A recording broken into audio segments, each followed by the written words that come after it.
Fellow Ghanaians, good evening. I've come again for the 10th time into your homes to speak to you about the coronavirus pandemic, share with you information about the fight against the virus, and outline to you the decisions I've taken about the next chapter of our common battle. I thank each and every one of you for the collective and individual effort you have put in to help contain the spread of the disease on our shores. The great majority of us continue to adhere to the social distancing and enhanced hygiene protocols. We have, as a result, altered our way of life to accommodate these changes. And we continue to make sacrifices to speed up the process of bringing our lives safely back to a state of normalcy.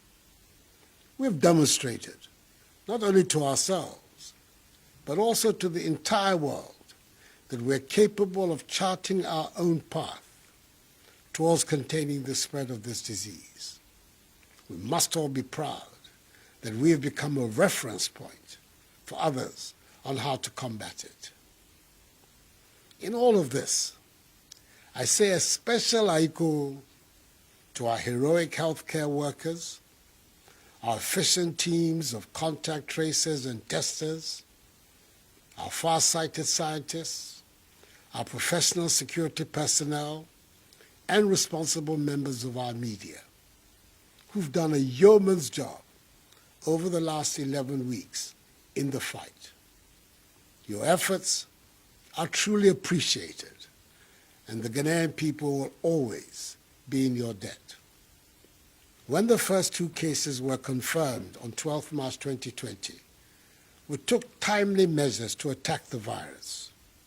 We decided that we would, 1, limit and stop the importation of the virus, 2, contain its spread, 3, provide adequate care for the sick, 4, limit the impact of the virus on social and economic life, and 5, use the opportunity afforded by the emergency to expand our domestic capability and deepen our self-reliance. To attain these objectives and respond to the clear evidence that large gatherings provide the most fertile grounds for the spread of the virus, on 15th March, 3 days later, under the imposition of Restrictions Act 2020 Act 1012, I placed a ban on public gatherings and closed down all schools and universities. On 21st March, I closed all our borders by land, air, and sea. Subsequently, on 27th March, I placed restrictions on movement of persons in the Greater Accra metropolitan area, Tema, Kaswa, and the Greater Kumasi metropolitan area and contiguous districts for a period of 3 weeks.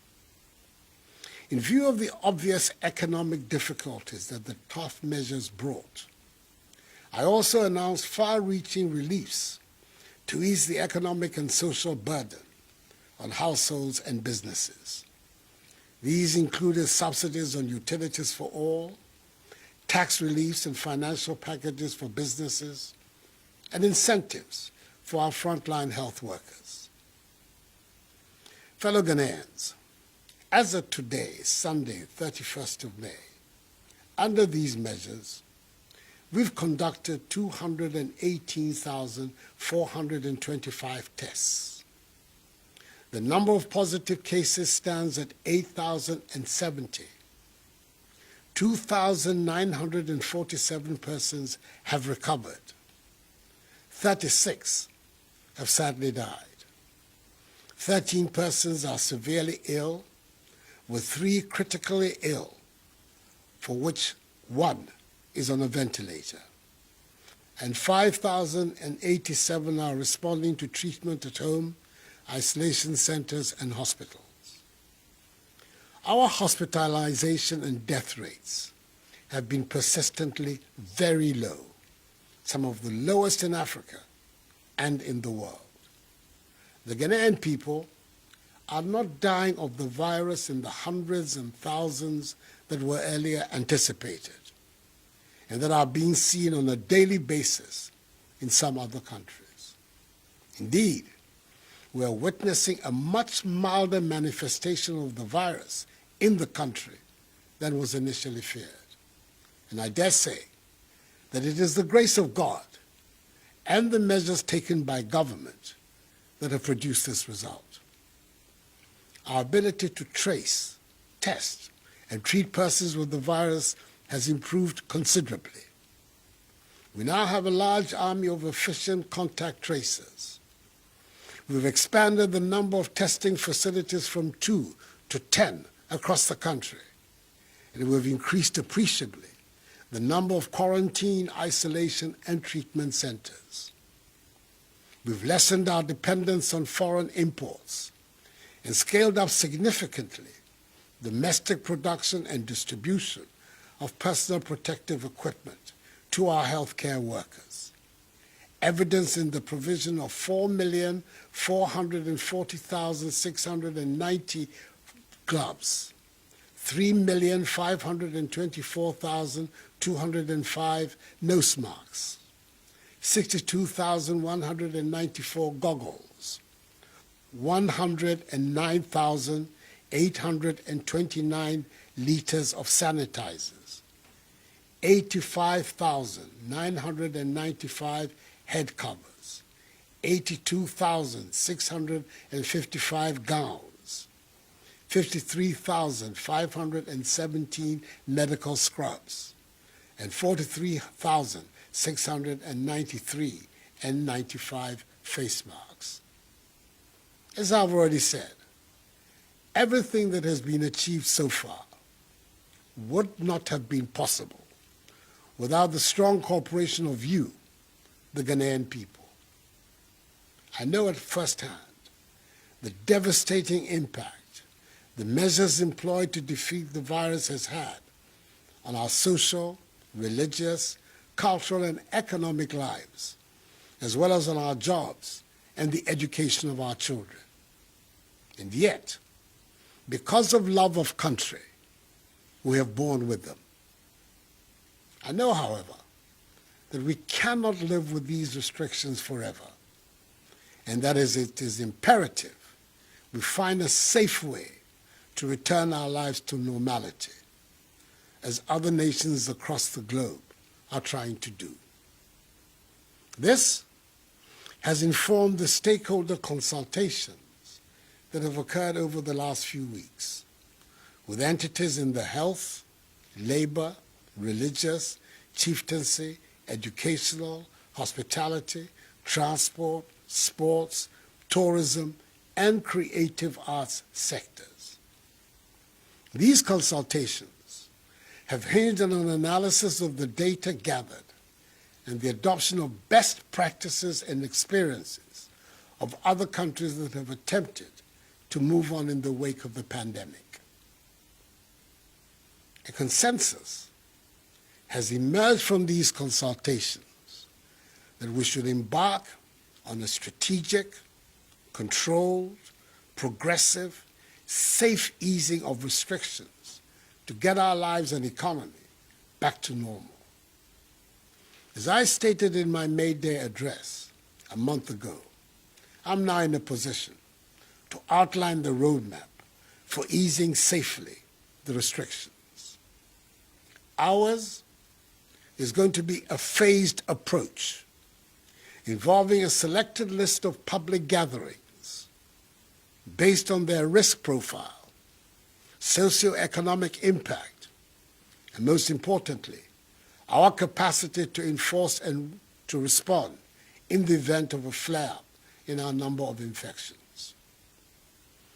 So, fellow Ghanaians, with effect from Friday, 5th June, we will begin stage 1 of the process of easing restrictions. An abridged format for religious services can commence. 25% attendance with a maximum number of 100 congregants can worship at a time in church or at the mosque, with a mandatory 1 meter rule of social distancing between congregants. In addition to the mandatory wearing of masks for all persons at all times in churches and mosques, a register of names and contact details of all worshippers and hand-washing facilities and sanitizers must be provided, with a maximum duration of 1 hour for each service.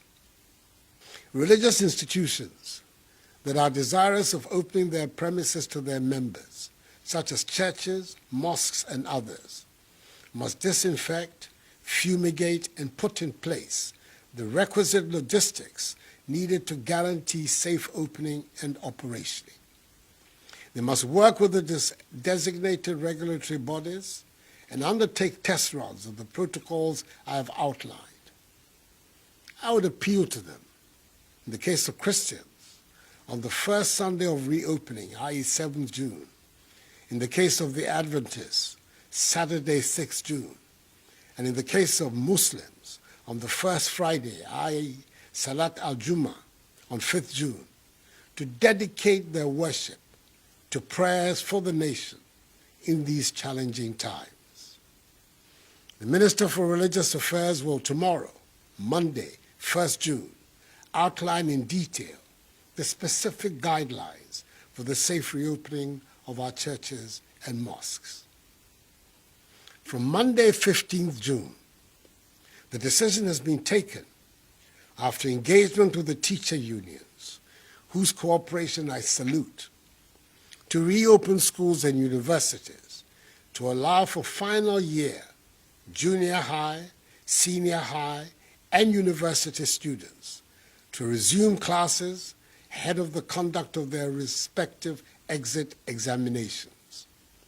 Indeed, final year university students are to report to their universities on 15th June. Final year senior high school SHS3 students, together with SHS2 Go Track students, on 22nd June.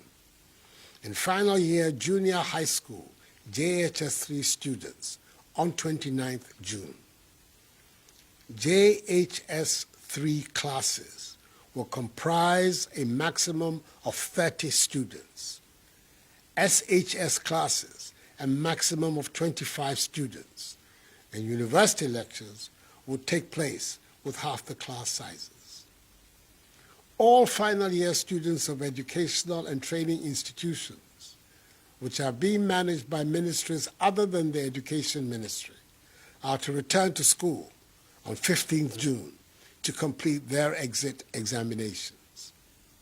Again, prior to the opening of schools and universities, the Ministry of Education and the heads of public and private educational institutions will fumigate and disinfect their institutions.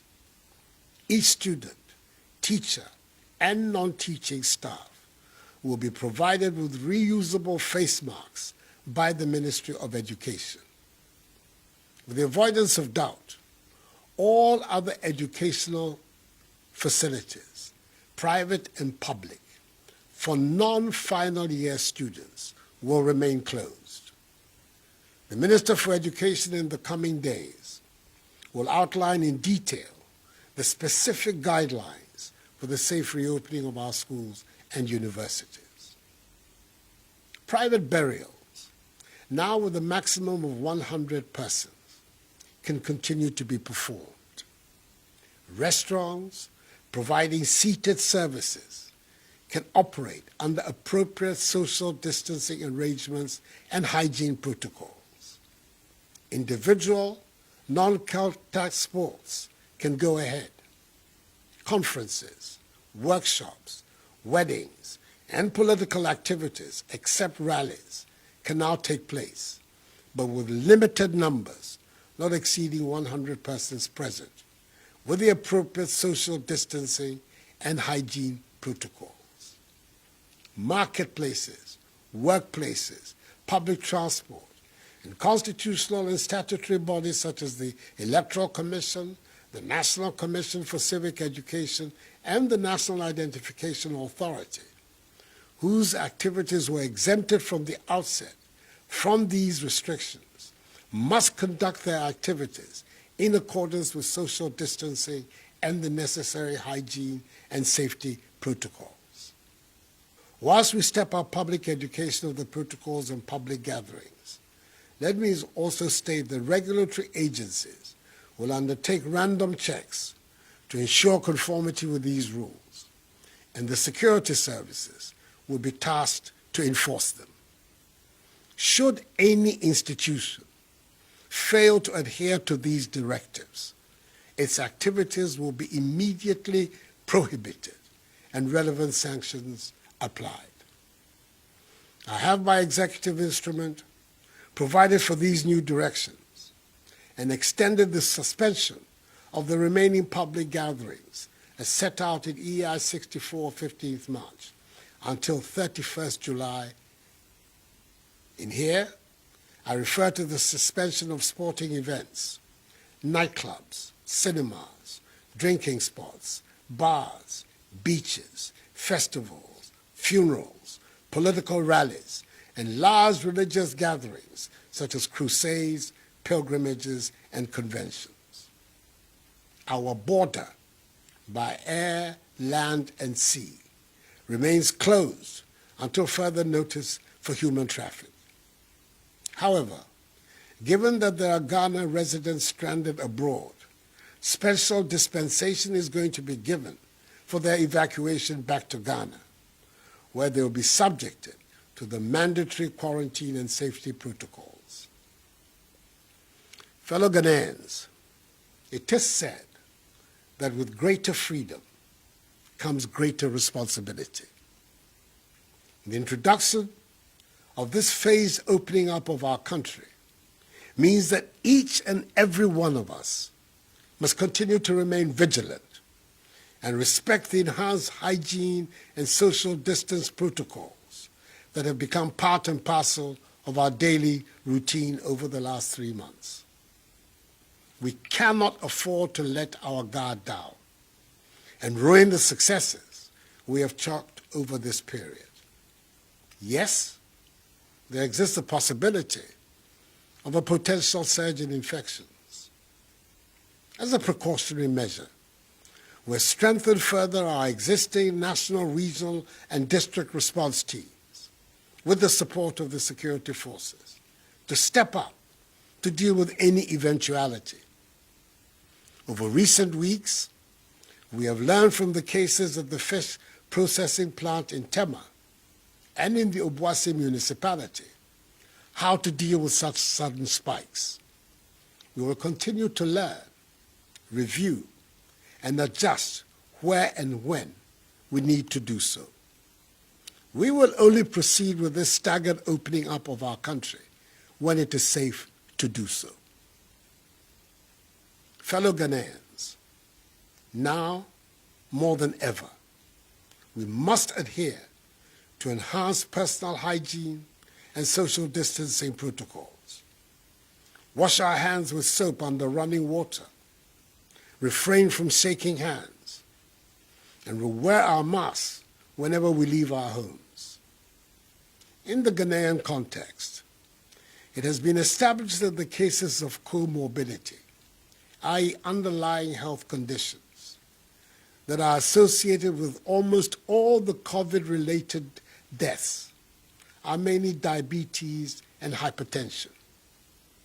The risk factors for these diseases are being overweight, eating refined foods, too much salt and sugar in meals, inadequate physical exercise, excessive alcohol intake, and smoking. It is thus critical that we improve our fitness levels and adopt healthy eating practices that incorporate our local foodstuffs, which boost our immune systems. Persons with these diseases must take extra precautions and take their treatment seriously. I'm calling upon the Ministry of Information, the National Commission for Civic Education, and the media to intensify public education of these protocols and directions. I entreat all religious, traditional, community and opinion leaders to continue to partner with government in engaging, mobilizing, and enforcing adherence to social distancing and personal hygiene practices in their respective communities. Fellow Ghanaians, as I stated in my fifth address to the nation, we will protect people's lives, then their livelihoods. It is this principle that guided the decision to impose restrictions and continues to guide me today. The fact of the matter is that the measures we have taken appear, by the grace of God, to be working. Our healthcare system is so far not overwhelmed, and you, the Ghanaian people, have largely embraced the principles of social distancing, the wearing of masks, and the enhanced hygiene protocols, which are our most effective defenses against the virus. We've learned many lessons from this pandemic. The most obvious is that we have to fortify urgently our public health system. We have committed to the implementation of Agenda 88, that is building, within a year, a fully equipped, functional district hospital for each district that does not have one, and a fully equipped, functional regional hospital for each of the new regions, together with a new regional hospital for the Western region and the rehabilitation of Efia-Kwanta Hospital in 2nd D. We have to empower and increase the number of our healthcare professionals across board. Universal health coverage must become reality for all Ghanaians, not a slogan, for every Ghanaian deserves good health and good health care. We need to focus our energies on ensuring access of poor people to decent housing. We can no longer ignore this basic requirement of social justice. We have to make the things we use and grow the foods we eat. We have to come out of this crisis better, stronger, and more united than before. Ghana, free, united, socially just, self-reliant and productive. That is the Ghana we're going to create together after we have defeated this virus. Enuanom, emre kakrani, yadeɛ ye ama yɛde nhwɛsoɔ bebree aba yɛabrabom, ɛde ahokyerɛ abrɛ yɛ nyinaa. Nanso, ɛme adaroma, nhyehyɛeɛ a yɛde egu kwan mu, ɛyɛ adwuma. Ɛno nti, yɛdu mmerɛ a ɛsɛ sɛ yɛgu nhyehyɛeɛ ne mmara no mu kakra. Yɛnyɛ biribiara prɛko pɛ. Ɛfiri ɛnnɛ ɛkɔ, nipa kakra bɛtumi akɔ asɔre ne masalaakye. Yɛmba sukuufoɔ a wɔrebɛwie JHS, SHS ne university bɛtumi asan akɔ school akɔwie wɔn sɔhwɛ. Yɛyɛ ntotoyɛ ne hyehyɛ pa a ɛbɛbɔ teacherfoɔ ne yɛn mma ne ho ban. Mesrɛ mo, biribiara mu, ɛsɛ sɛ yɛkɔ so di seminar ne nsuo ɛhohoro yɛn nsa. Yɛmfa sanitizer mpepa yɛn nsa. Yɛnhyɛ mask. Yɛpue kɔ nipa mu a, yɛmma nkwan ndeda yɛn ntam. Yɛndidi yɛn ho ni. Ne yɛndi yɛn aduane titiriw. Mesrɛ mo, asɛm a meke, mongye ntom na motaa m'akyi. Na mommoa me, na me nso mentumi mmoa mo. Yɛayerɛ yi abɔ yɛn nyinaa fam. Nti yɛn nyinaa mbom, yɛnsɔre mpagya yɛn ne yɛn man Ghana. Ɛyɛ me mɛ, besane wɔte hefi mu fio. Ne ha ne bi, mewa ɛha wɔ fɛn. Chinyɔmɔdromo na, na ɛkɛ hefi mu na ne, etuni, no ewo, mimba magbojo mi fio. Agbene, me fio banye, amebon somo, ke maslachi ya. Wabi ni yo JHS, SHS, ke university, ni ame ba gbena, me banya ameya, ni ameya gbena. Mi tok bejiano, koni school bi, ke ame ni choloy, ni sane kwa akaba. Isani waha be aka wote, ni wa forwarding, ni wa kwe sanitizer afe wode, ni wa wo mask, ni wa kwe wahe ojogba, ni wa ye woma ni eni. Mi kpanye fai. Sane min yone, nye hia, nye ye. Ni nye ba finse. Nye wame ni mihuma nye ma wanye. Ela ne, an wofen wo gbeshi, no. Nye an wofen wo fe kome. Ni wo hino, ke woma Ghana. Fellow Ghanaians, ultimately, the battle is the Lord's. And with faith in him, we will emerge from this greater than before. We are one people. We are Ghanaians. And we stand together in joy and in times of trouble. We are a people with an exceptional history, and we are the proud promoters of the Black Star of Africa. We've all gone down together. We should all rise together. This too shall pass. May God bless us all and our homeland Ghana and make her great and strong. I thank you for your attention and have a good night.